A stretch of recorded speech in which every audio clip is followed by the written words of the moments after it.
Hai semuanya, selamat datang kembali di channel kita yang bakal membahas banyak hal menarik soal dunia finansial dan ekonomi yang penting buat masa depan kamu.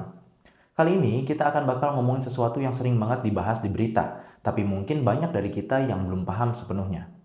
Apalagi kalau bukan Consumer Price Index atau CPI. Buat kamu yang pengen tahu gimana caranya inflasi itu diukur, apa dampaknya buat hidup kita, dan kenapa kamu harus peduli sama angka-angka ini, video ini bakal jadi pencerahan yang seru. Jadi siapin minuman kesukaan kamu, duduk dengan nyaman, dan mari kita mulai bahas CPI.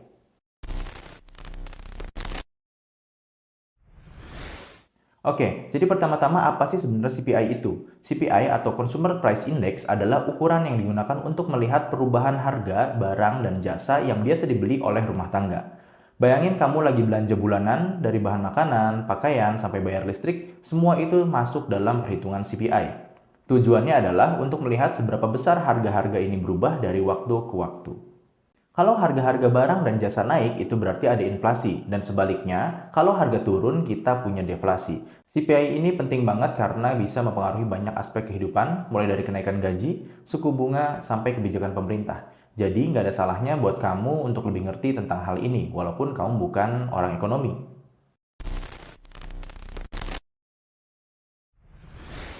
Kenapa kita harus peduli sama CPI? Ya, ini adalah beberapa alasan di antaranya.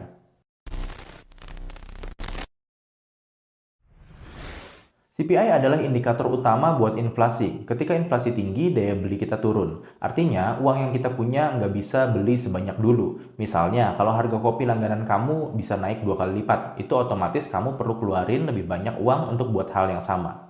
Jadi, CPI itu semacam barometer buat lihat gimana kesehatan ekonomi kita, dan pastinya kesehatan dompet kita juga.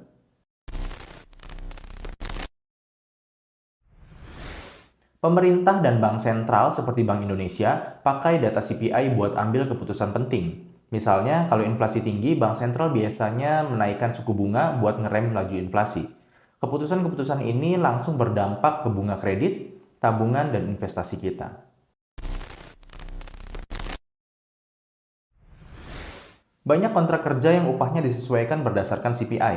Jadi kalau CPI naik, gaji kamu juga bisa ikut naik. Ini cara buat ngejaga supaya pendapatan kamu tetap bisa mengimbangi kenaikan biaya hidup.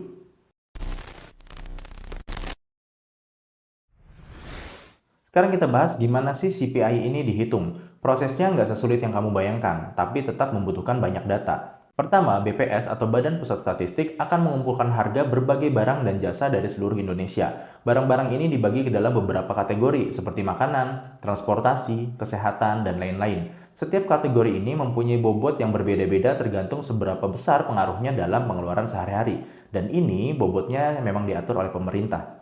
Setelah semua harga ini dikumpulkan, BPS bakal membandingkan harga sekarang dengan harga periode sebelumnya. Perubahan harga ini yang kemudian dihitung dan dijadikan angka CPI. CPI ini kemudian dinyatakan sebagai indeks, yang kalau kita lihat trennya dari waktu ke waktu, kita bisa tahu apakah harga barang dan jasa cenderung naik atau turun. Ada juga yang namanya CPI inti atau core CPI, yang nggak termasuk barang-barang dengan harga yang mudah berubah seperti makanan dan energi. CPI inti ini sering dianggap lebih mencerminkan tren inflasi jangka panjang.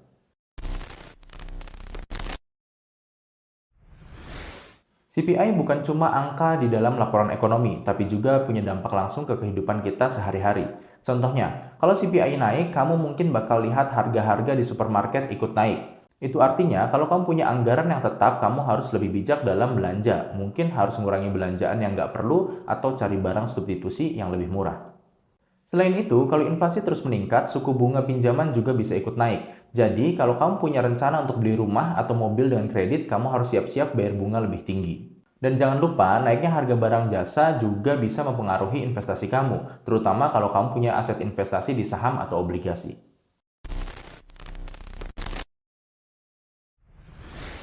Sekarang mari kita lihat gimana CPI berbeda-beda di setiap negara. Di negara maju seperti Amerika Serikat atau Jepang, inflasi biasanya stabil dan terkendali. Namun di negara berkembang seperti Indonesia, inflasi bisa lebih fluktuatif karena berbagai faktor, seperti nilai tukar yang nggak stabil atau kebijakan subsidi pemerintah. Perbedaan ini bikin CPI jadi alat yang penting buat perbandingan antar negara. Misalnya, kalau kamu tertarik buat investasi di luar negeri, memahami CPI negara tersebut bisa membantu kamu untuk bikin keputusan yang lebih bijak.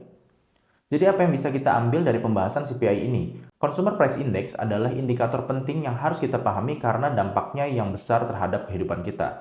Dengan ngerti CPI, kita bisa lebih siap menghadapi perubahan harga, ngatur anggaran dengan lebih bijak, dan bahkan ngambil keputusan finansial yang lebih tepat. Jadi next time kalau kamu melihat berita tentang inflasi atau CPI, kamu udah punya gambaran jelas tentang apa yang terjadi dan kenapa itu penting.